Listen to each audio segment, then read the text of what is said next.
Hi crafters, this is Raquel with Paints and Glitter, and today I'm coming to you with a haul video and also a project share. I'm going to be working with these dies here that I picked up at Craft Stash. If you didn't know, I am an affiliate of craftstash.com. They do have a USA website as well as a UK based website, and they do ship internationally. So if you're interested in any of these items, I do have links in the description bar of my video, so you'll be able to pick them up. I wanted to share with you these items here. I guess I'll start here. This is Creative Stamps Flowers, and they have this motif that ends up looking like that when you stamp it out, like a cross stitch. And I did pick up some Tonic Studios dies that look like the cross stitch frames, so that's why I went ahead and picked these up here. That's the item number if you're interested. And as you can tell, I haven't even used them. And then Lou Collins also designed something very similar. She does have a hoop die, however that sold out really quick, so I was unable to get my hands on that. And this is part of her textures collection, of which I have quite a few stamps and dies, and I'm really happy with them, so I went ahead and picked these up. They also have that stitched motif. I don't have a sample for you, but I'll come back and share with that. I also have this collection here, which was just released by Calcott, and I'm sure you're all familiar with her work. This is actually an interactive type pop-up card. It's called POP-UP-BOUQUET, as you can see there. So she had two different options. There was a 6x6 card option, and then this is the 5x7 option. That's what I picked up. Here are the dies, and it comes with 13 dies, as you can see there. Even has the little flower pick and all of the rest of the flower elements. And this is why I really liked it, because it comes with this little basket here and also the little jar. So you could do either one. And this is called Basket and Mason Jar die set. And then here are the stamps, so you get a better idea of how big they actually are. So this is what I'm going to be working with. And again, this is the 5x7 set, but the flowers are the same for either one. So I'm going to go ahead and start stamping these out, and I'll be right back. So here I've gone ahead and colored and stamped these gorgeous flowers. As you can see, you get a variety of them. You get this style here, some roses, this style flower. And what I did was that I used some of my Catherine Puller inks, as you see here on the side, and I colored them in a watercolor style. So you can stamp them in all in one color, or you can stamp them in as many colors as you like, and that's the fun part. So now what I'm going to do is take the die set that you see here, and I'm going to cut these out, and I'll be back to assemble the card.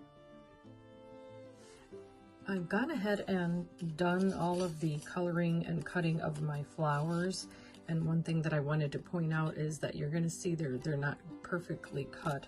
The reason behind that is that I did all of my stamping and coloring first, and then I placed the dies on top, and that was a huge mistake on my part, because if you see up close, these dies actually do deboss into the paper. And I should have done all of my die cutting first and then the stamping and coloring. So lesson learned, do that first. But in any case, I'll just cut around the white outline there if I don't like it. Or I can just leave it as is and just call it a day. It's really not going to take anything away from it. But I want to show you how detailed these dies are. If you take a close look there, this was all cut with those dies. You see how precise they are. And I really love the texture that it gives the paper. So in the kit, you also get this die here, and that gives you all of the stems. You cut them out in whatever color you please. You can even cut them out of acetate if you like to. You get a pick that looks like that. And I've cut that out in white. I haven't inked it or stamped it yet, but you can stamp a sentiment. She does have two sets of sentiments you can purchase. I didn't pick those up yet, so I'll just choose one from my stash. Then you get this die here, and it just looks like a rectangle with this tab. With that, you cut it out 3 times, like so, and you fold those edges, and you can reinforce those. Sam shows you how you can do that with a scoreboard. You get this other larger die here. You see it has 3 tabs there, and this large piece.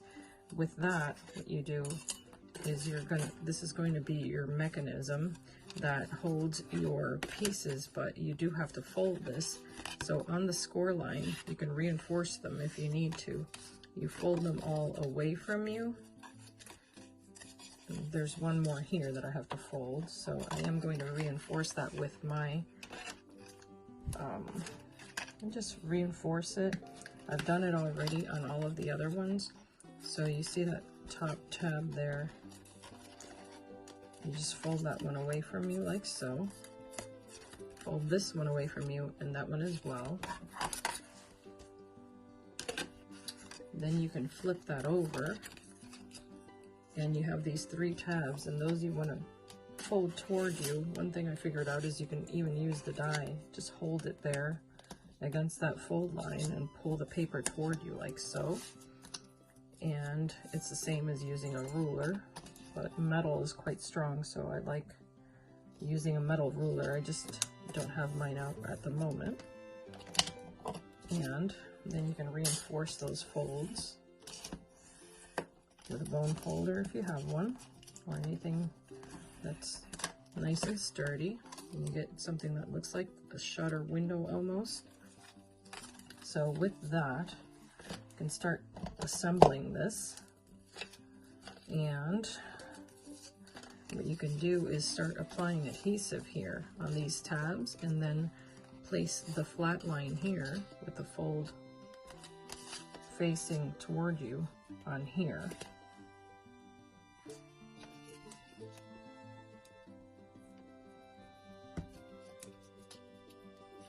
And hold that nice and close to that edge and fold it over. The next one, and have a tendency to want to place the glue on that tab, but not yet. Next one down. And this is what was so attractive to me about this set, is that it makes it super easy to create this mechanism. And the next one down here, like so. And just burnish that. You have these 3 tabs here. To glue those down, you just have to fold this over. You do have this one fold as well. I'm just going to burnish that really quickly. Okay, just like that. Alright. So now I'm just going to place adhesive on these 3 tabs, just like that.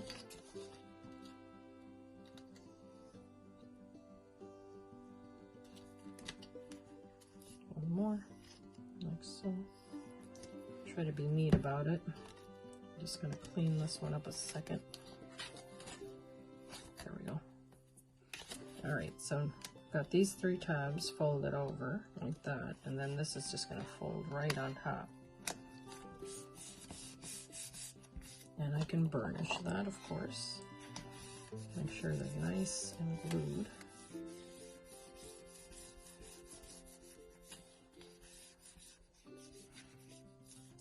I am using Nuvo adhesive, which you can pick up from Tonic Studios. I do have links for that in the description of my video, as well as links for Craft Stash, where you can pick up this collection once it is restocked, because I do believe they sold out very quickly. Now this is going to create this step mechanism just like that, and if you see, this is what's going to allow you to place your flowers and make a 3D effect on your card. So you're left with these tabs in the back, this one and this one. So before I place that onto the base of my card, I'm going to grab my 5x7 card here that's folded at 2.5 and at 7.5 to create the gatefold style. And I'm just going to decorate the cover and the panels first.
Now this piece will go right at the bottom here to create that pop-up mechanism. And of course you want to center it between these two fold lines just to make sure that it's not cumbersome to close. So I'm just going to place glue here and on this tab as well.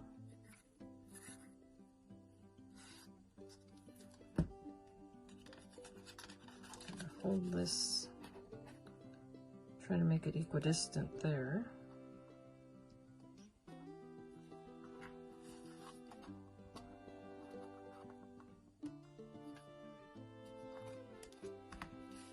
Just going to try to press that down here. And let's see here, do the same thing here on the top. Oopsie. Make sure that glue dries. And then do the same thing with the top.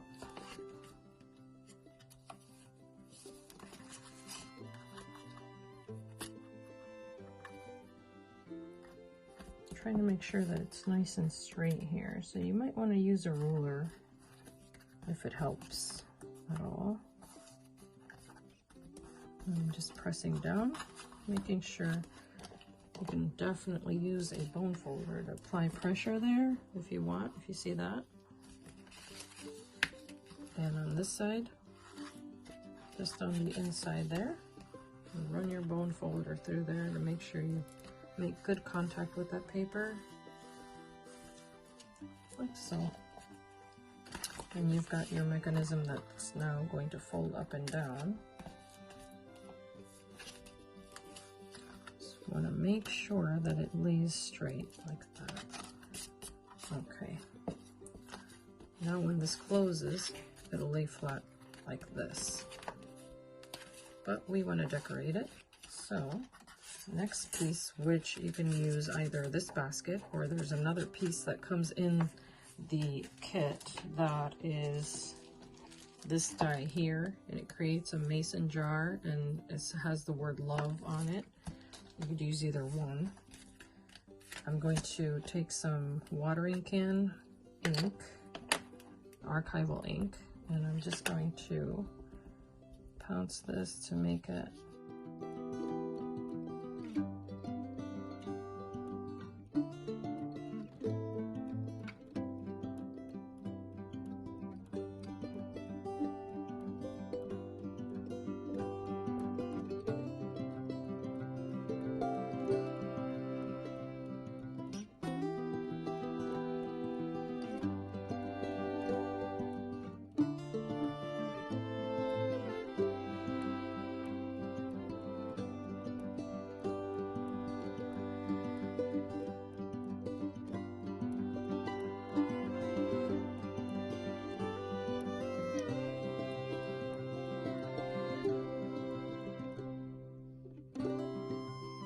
once you have this colored, you can add it to the front, but of course you want to make it decorative. So I'm going to do the same thing that Sam did in hers, which is to add a pretty matching ribbon, because I think it just adds so much. Put my tape on the back here to hold that down, bring it all the way to the other end.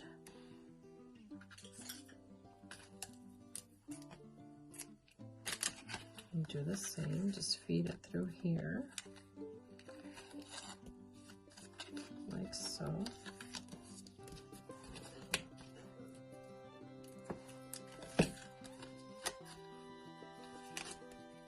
Make sure it's nice and straight there, and tack it down on this side, and put away any excess. And then I'm going to place adhesive here,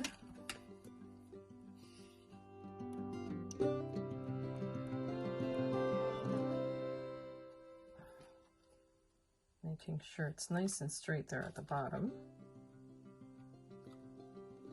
And it does overlap a tiny bit, but it's great because it's going to give you some also some support there. So you see this, how it closes? This is going to fold here so that those little handles don't get bent. You can fold them this way, like that. And you can tell that I did place a little bit closer to the left than the right, but I don't think it's going to be a big deal. Now I can decorate, and for that I can use these little guys. I just have to make sure that once it's closed, the flowers don't pop out of the top.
So let's start here. I did make this one with, well, both of them have the same color palette with the pinks and purples.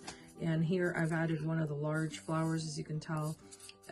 It does have some texture there. It may be difficult to see in the video, but I did use watercolor papers for the flowers. And then the base card you make yourself. And then what the dies do is that they make this element here in the center. And this is the basket that I mentioned.